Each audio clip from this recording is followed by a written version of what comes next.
सुंदरपुर गांव में रहने वाली राधा बचपन से ही ठाकुर जी की परम भक्त थी। उसका रूप जितना सुंदर था, उसका मन उससे भी ज्यादा पवित्र था। राधा की शादी शहर के एक संपन्न परिवार के लड़के अमित से हो गई। अमित स्वभाव का बहुत अच्छा था, लेकिन उसकी माँ यानी राधा की सास दुर्गा देवी बेहद घमंडी, लालची और क्रूर स्वभाव की महिला थी। राधा के ससुर रामशरण जी बहुत सीधे और शांत व्यक्ति थे, लेकिन दुर्गा देवी के गुस्से के आगे उनकी एक न चलती थी। शादी के पहले ही दिन से राधा का नियम था कि वह सुबह ब्रह्म मुहूर्त में उठती, पूरे घर की सफाई करती और ठाकुर जी के सामने भक्ति का दिया जलाकर भजन गाती थी। दुर्गा देवी को राधा की ये भक्ति फूटी आंख नहीं सुहाती थी। वह अक्सर ताना मारती, दिन भर पूजा पाठ का ढोंग करती रहती है। भगवान क्या आसमान से आकर तुझे रोटी देंगे? धीरे धीरे दुर्गा देवी का अत्याचार बढ़ने लगा। जब अमित काम के सिलसिले में शहर से बाहर जाता तो दुर्गा देवी राधा पर जुल्म ढाती। वह राधा को दिन भर भूखा रखती, घर का सारा भारी काम अकेले राधा से करवाती। यहाँ तक कि ससुर जी अगर राधा को सहारा देने की कोशिश करते तो दुर्गा देवी उनसे भी झगड़ पड़ती, लेकिन राधा कभी पलटकर जवाब नहीं देती थी। उसकी आंखों में आंसू होते, पर ओठों पर सिर्फ एक ही बात होती, मेरे ठाकुर जी सब देख रहे हैं, वो जो करेंगे अच्छा ही करेंगे। वह भूखे पेट भी रोते रोते ठाकुर जी के सामने घी का दिया जलाकर बैठ जाती। एक दिन दुर्गा देवी ने राधा को हमेशा के लिए घर से निकालने की एक खौफनाक साजिश रची। उन्होंने चुपके से राधा के कमरे में कीमती गहने चुराकर अपनी ही अलमारी में छिपा दिए और शोर मचा दिया कि बहू चोर है।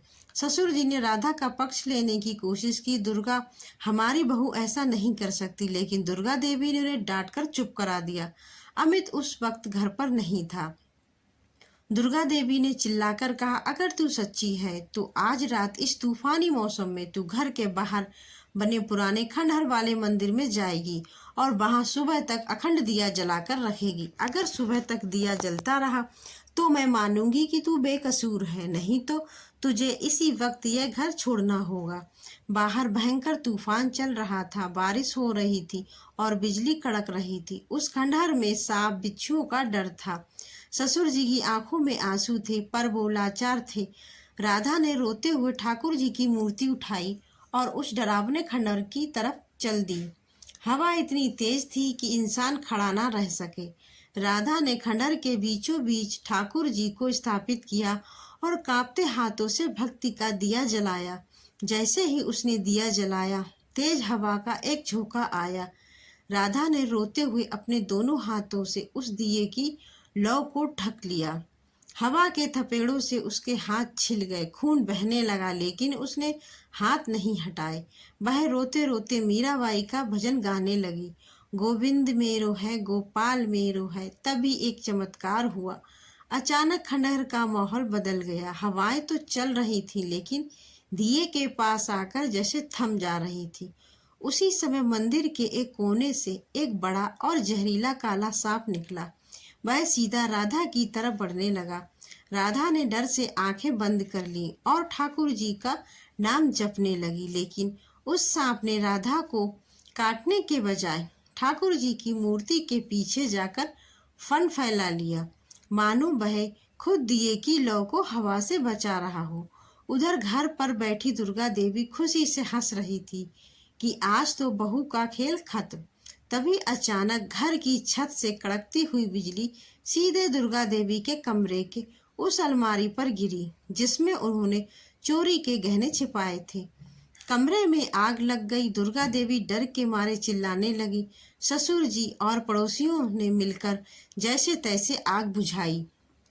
जब अलमारी का जला हुआ मलबा बाहर निकाला गया तो उसमें से वही गहने निकले जिन्हें दुर्गा देवी ने राधा पर चुराने का आरोप लगाया था। सब सच पड़ोसियों के सामने आ गया कि सास ने ही बहू को फंसाया था। शर्मिंदगी और डर के मारे दुर्गा देवी भागती हुई सुबह सुबह उसी खंडहर वाले मंदिर पहुंची। वहां का नजारा देखकर सबकी आंखें फटी की फटी रह गईं। पूरी रात भयंकर तूफान चला था, लेकिन राधा का भक्ति का दिया वैसे ही जगमगा रहा था और ठाकुर जी की मूर्ति पर लगे फूलों की माला साक्षात ताजी दिख रही थी। दुर्गा देवी समझ गईं कि उन्होंने किसी साधारण लड़की पर नहीं बल्कि एक साक्षात देवी पर अत्याचार किया है। उनका घमंड चूर चूर हो चुका था। वह रोते हुए राधा के पैरों में गिर पड़ी। बहू, मुझे माफ कर दे, मैं पापी हूँ, मैंने तुझ पर बहुत जुल्म किए। राधा ने तुरंत अपनी सास को गले लगा लिया और कहा, माँ जी, आप मुझसे नहीं, ठाकुर जी से माफी मांगिए। उन्होंने ही मेरी और आपकी दोनों की रक्षा की है। तभी शहर से अमित भी वापस आ गया। उसे जब सब पता चला तो उसने भी राधा की भक्ति को नमन किया। उस दिन के बाद से दुर्गा देवी पूरी तरह बदल गई। अब उस घर में सास का अत्याचार नहीं बल्कि बहू के साथ मिलकर सास भी ठाकुर जी की भक्ति का दिया जलाती थी। अगर ये कहानी दिल को छू गई हो तो चैनल को सब्सक्राइब करना ना भूलें। Thanks for watching.